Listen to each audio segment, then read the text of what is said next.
My name is Slaby. I'm a child psychologist. I have two daughters, and I've been working on the issue of bullying prevention for quite some time. In fact, it was in the late 1980s that we developed a program right here that has taken off in a variety of different ways. That includes a strategy that I'll be telling you about that we're going to use in bullying prevention. It's also great to be working with this team at John Veer's request, and we're going to continue to work to try to make this not only one of the best bullying prevention programs ever in Boston Public Schools, but for it to be a model for the state and maybe even for the country. It's an honor to be in this school. This is the first high school in the country, the first public high school. I'd like for it to be one of the first schools that takes charge of bullying prevention in a way that serves all of your kids and really prevents bullying, because we know it does not have to exist. But I want to give you a little bit of a fuller picture about, and kind of paint a picture for you about what is really bullying, and then turn it over to my colleague Kim Story to tell you just a little bit about how we're addressing this. What are the strategies for preventing it? Because bullying doesn't have to happen, and yet it does. It's a problem nationally. It's a problem that all parents are concerned about. It's even a problem internationally. So we want to get ahead of this problem. We want your cooperation and your understanding about what we're doing on this initiative. What is bullying? Bullying is really, it's harm doing that's either emotional or physical harm doing. And it has three major components to it. The first is that it's deliberate. It's not accidental. It is deliberate harm doing. Not just, I couldn't stop myself because I wanted to get a ball or I was in a rush or anything like that. It's deliberate harm doing. Secondly, it's repeated harm doing. It's repeated because it happens again and again to the same targeted youngster or set of youngsters. And third, it's power imbalanced. Now, we like to think of our schools as being a place, and our society as being a place where there's equal opportunity for everyone. And our schools as having equality among all students. But the first thing that happens when a student walks into school is they see there are multiple ways that there are power imbalances. Some kids are bigger. Some kids are stronger. Some kids have been there and they have lots of friends and they know the neighborhood, and your child may not.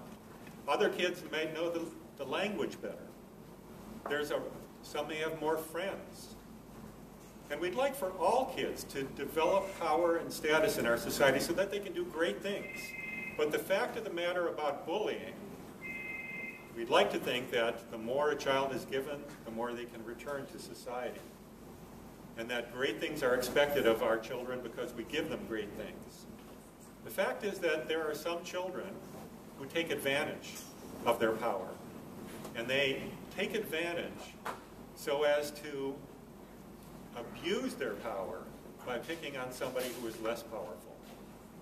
What we'd like to do is turn that around. And what is the opposite of bullying? The opposite of bullying is an act of kindness.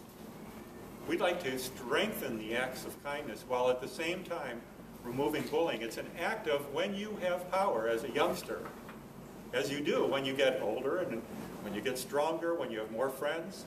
We'd like for youngsters to learn how to make use of that power to empower those who are most vulnerable in our society, to help them, to give that kind of support. And that's one of our main strategies. What kinds of bullying are there? What are the different forms? Well, we think of bullying primarily, I think, in our traditional model, the way we grew up. Bullying was thought of as one child hitting another, pushing another, fights, that kind of thing. And that happens. There's lots of physical bullying. But there's also a second kind of bullying, the verbal bullying. We used to hear sticks and stones can break my bones, but names will never hurt me. Wrong. Verbal bullying can be just as powerful, can hurt just as much, and be long-lasting as physical bullying. And And that's something that needs to be stopped. Bad names, being called bad names, stick with a child can undermine their sense of confidence, and so on. There's a third kind of bullying, and this might be, in some cases, the most harmful kind of bullying at all. If you ask a child, you know, what's the worst thing that can happen? It's to be excluded, especially as kids develop friends in a school setting. To be excluded, to be ostracized, to be sent away is like a form of punishment. And yet that happens all the time when some kids exclude others, and we want to build an inclusive classroom and an inclusive community where everyone feels welcome and everyone feels like they're a part of that community. This relational bullying means it's particularly been focused on recently with young girls. That girls are less likely to do the physical bullying and maybe less likely to do the direct verbal bullying, but they might do the bullying behind one's back by spreading rumors or by doing social exclusion when they form groups. There's a fourth kind of bullying, and this adds a whole new dimension and is part of the reason why you heard about the new law. The new law is not only in Massachusetts, it's in 47 of the 50 states and soon will be in all states. But Massachusetts has one of the strongest, most protective, most thoroughly, most well-developed laws of any. In some ways, we're leading the country in the legal tools that we have to now address bullying fully. But cyberbullying is one of the things that has driven this initiative. Cyberbullying is any kind of bullying that's done with digital media or new technologies. And again, it can be very harmful because it sticks with you all day long. It can come in the middle of the night. And yet school districts are legally now required to address cyberbullying, even any kind of bullying that happens, even if it starts elsewhere, even if it starts at home on a personal computer. But they're legally and professionally responsible for addressing that if it affects what happens in school, as it often does, because cyberbullying is often brought into the school or brought from the school to the home and back and forth. And so the schools are given an extra dimension of bullying to address here. Who's involved in bullying? Well, we all know it's the bully. We all know it's victims. But there's a new way of looking at it, and it developed, we were really developing it right here in Boston in 1987 with a program that for the first time was focusing on a third group, and that's the bystanders. The children who witness bullying and say, well, I'm not involved, I'm just watching. And yet by watching and doing nothing, they're providing an audience for the bully. Maybe it wouldn't even happen without an audience. Or maybe a bystander starts to laugh at the bullying, or to join in and to become a bully as well. On the other hand, bystanders can be the key to stopping things. They can stop things because they're there, they're watching. Sometimes all it takes is a word to tell the bully that this isn't cool. Sometimes it takes courage to do that because you might be risking becoming a victim yourself. So we ask the children in that case to speak up to an adult or to go and console the youngster afterwards. That can be a life-saving thing if somebody even feels they cannot intervene immediately. But they go over to the youngster who was bullied and say, that shouldn't happen, I'm with you. We have to find a way to stop it. Let's go talk to some adult. Or let's call the hotline.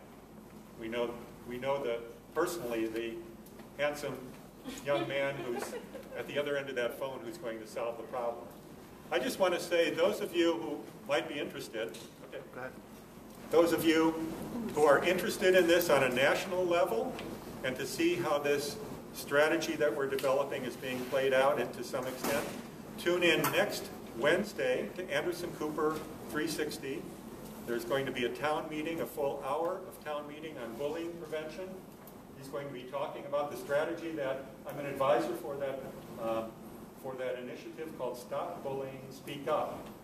and you'll hear a lot about how bystanders can become involved and how you can become involved, because in a way, as soon as you hear about bullying, you're kind of the next level of bystanders. You need to be prepared to know what to do if your child has the courage to speak up to you about the bullying. Who's at most risk? The fact of the matter is, anyone could be at risk, any child. This is not to blame the child at all, because we're all children are potentially vulnerable. But we do know certain elements put children at risk. For example, belonging to a racial or ethnic group that's a minority, or having a mental or physical disability, is putting children at higher risk than normal, typically. Across the board, I'm just talking now in general. Children who are overweight, children who are new to the community. We all know that children who have come out or are labeled, whether rightly or wrongly, as gay, lesbian, bisexual, transgender, or questioning, can be a very high risk factor for bullying, and children who don't fit in. Students with disabilities are at particularly high risk. They're at high risk, and I want to point this out, not only for being victimized as bullies, but also potentially to become bullies themselves. And I can tell you a little more a little later about how that sometimes happens. Parents never, I've worked with lots of parents, and the first thing they think about, and what brings them to this topic of bullying prevention, is they're worried about, or they see that their child may be bullied. But almost no one thinks, well, maybe my child could be doing the bullying. Not my child, right? Not yours. Or maybe, and this surprises them even more, maybe your child has a role to play as a bystander because they're watching it or they're cheering it on. So we need to think comprehensively about all of these perspectives and to begin to think, how can we get youngsters to all join forces to stop the bully?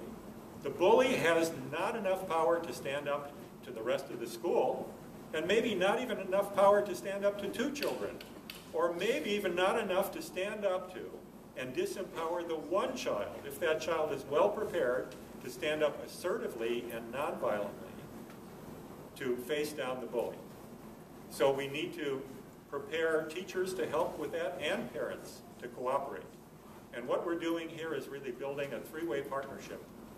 We're building a partnership with our Bullying Prevention and Research Institute that you've just heard about. We're working hard to help develop these programs together with the Boston Public Schools and John Veer's program. And we're also working with the parents. We're going to have tools for you as parents that will be available to work with your child individually and through IEPs that are being developed, or 504 plans, to help prevent bullying and ensure that your children are safe and that they're helping to stop bullying. Not just that they're safe and not doing anything about it. We want children to develop those acts of kindness that are the opposite of bullying and that have a big effect in the school and the community. Bullying for students with disabilities has a bit of a research history. And I just wanted to tell you what children with disabilities face.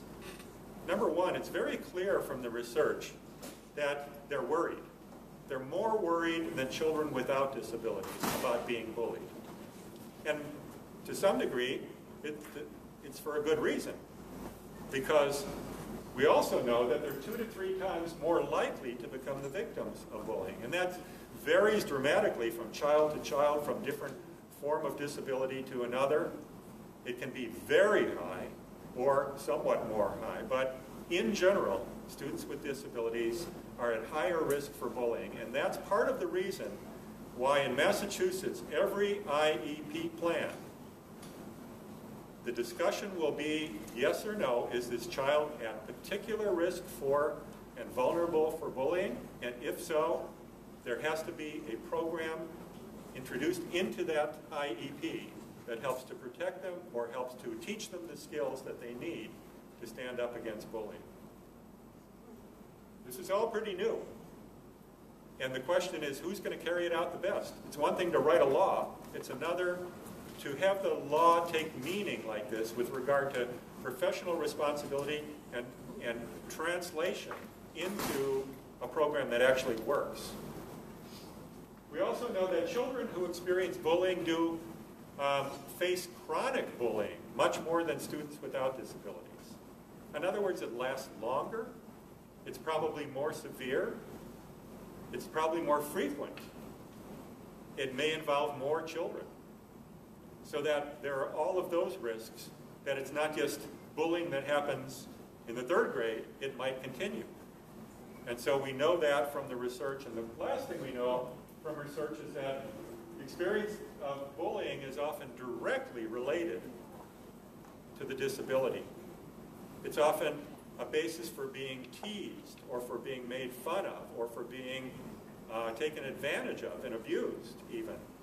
That's when the disability is visible. There are also disabilities that aren't so visible.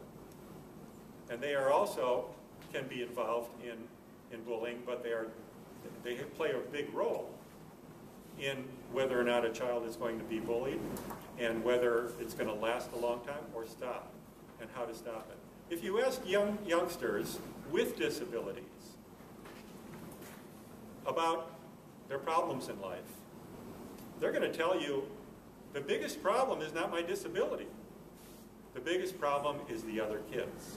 And that means we have to focus not just on the children with disabilities, but we have to focus also on the inclusiveness of the others and the education that others need to be able to warm their heart to kindness, acts of kindness toward those who need it the most, rather than to abuse somebody else, as hard as that may be, as terrible as that may be, simply because they can. And that's the essence of bullying. Students with disabilities are at particular risk for several reasons. One, they may be perceived as easy targets. That shouldn't be a reason for being bullied. But as you know, bullying involves a power imbalance. And so immediately some children might say, oh, this is a child who is less powerful that I can abuse. So there's a question, am I going to? Or am I going to instead help that child and empower them? Secondly, youngsters with disabilities can attract negative attention. They may be doing different things. They may be involved in, they may be communicating in a different way. They may be interacting in a different way. That's unusual, and everybody looks at unusual things in our society. And they attract attention. Is it going to be attention, or is it going to be negative attention that others take advantage of? They may misread social cues. In fact, this may be part of their disability, is that they misread the social cues and the intentions of others. And then they have difficulty developing the peer support. And as you know, that's one of the ways to protect oneself as a child, is to have friends who are ready to stand up for you. And so what we want to do is to strengthen those friendships with children with disabilities, so that they have a network of peer support who will either speak up on their behalf or help them through the hard times, and maybe get help from adults if they need it. And then finally, there may be difficulty, and this is where education again comes in, is to even recognize some children may not know that they are being bullied, that they are being made fun of. They may not understand that they may think they're being laughed with when they're really being laughed at. They may have difficulty responding to, knowing how to, or having the tools to respond to bullying effectively, and to tools to report bullying.